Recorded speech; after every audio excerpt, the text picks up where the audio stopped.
Dear brothers and sisters in Jesus Christ, rejoice, full of grace, the Lord is with you.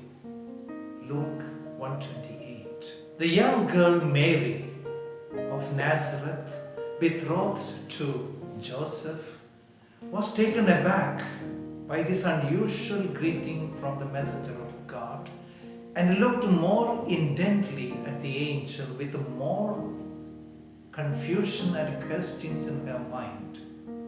Angel Gabriel reassured her and spoke further. Do not fear, Mary, for God has favored you. Do not fear, Mary, for God has favored you. Luke 1:30. I'm sure that you are quite familiar with the Annunciation narrative.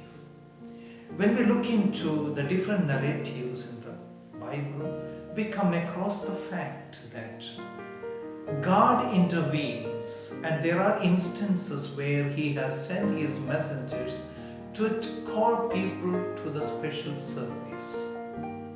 And therefore, at the end of the conversation between Angel Gabriel and Mary, putting aside the initial fear and questions, Mary said, I am the handmaid of the Lord.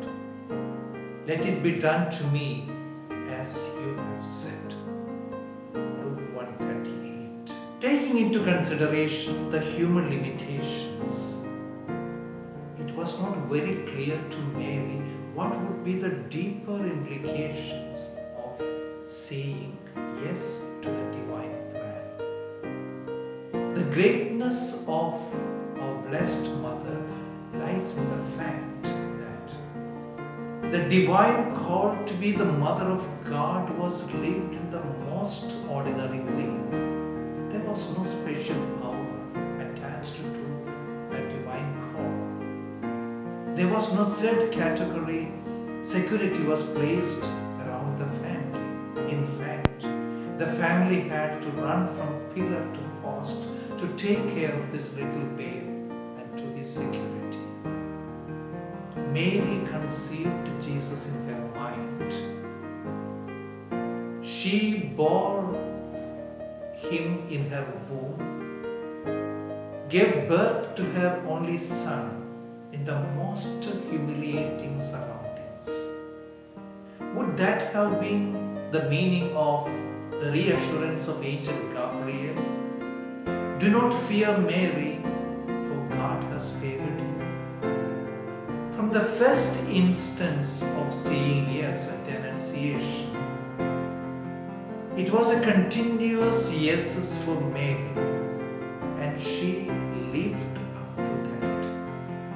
This has become her special power or the position which she occupies now.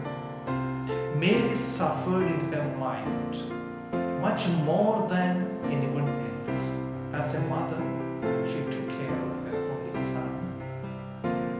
She nurtured him, gleefully watched him growing up, and there were moments of happiness.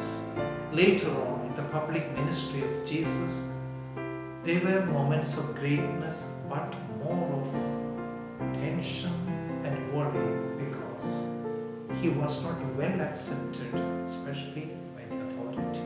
How would you narrate the feelings of a mother when her only son is paraded naked through the streets, ridiculed and treated worse than a criminal, and Mary had to witness to all these great happenings?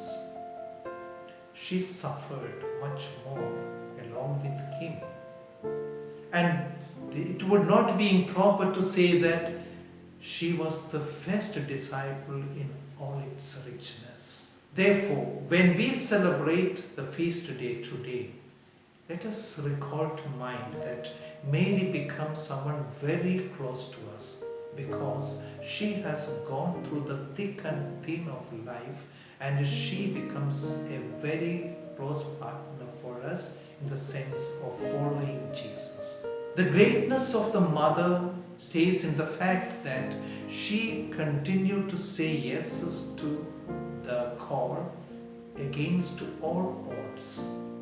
And therefore, that has brought her up to be the best disciple. Therefore, when we celebrate, especially the missionaries of St. Francis de Sales, when we celebrate our patroness feast today, we shall pledge that Mother Mary shall be our model in following Jesus and in our undivided attention to Him. Mary is par excellence a missionary, and we shall learn from her how to become an effective instrument at the hands of God. We shall have the imprint of Jesus in our minds, and we shall become the living tabernacle, carrying Jesus everywhere we go, and thus to become like Him, spreading Him everywhere.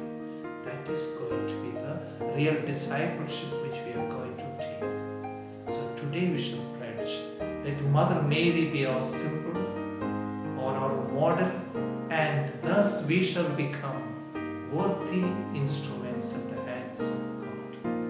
May I take this great opportunity to wish all of you a very happy feast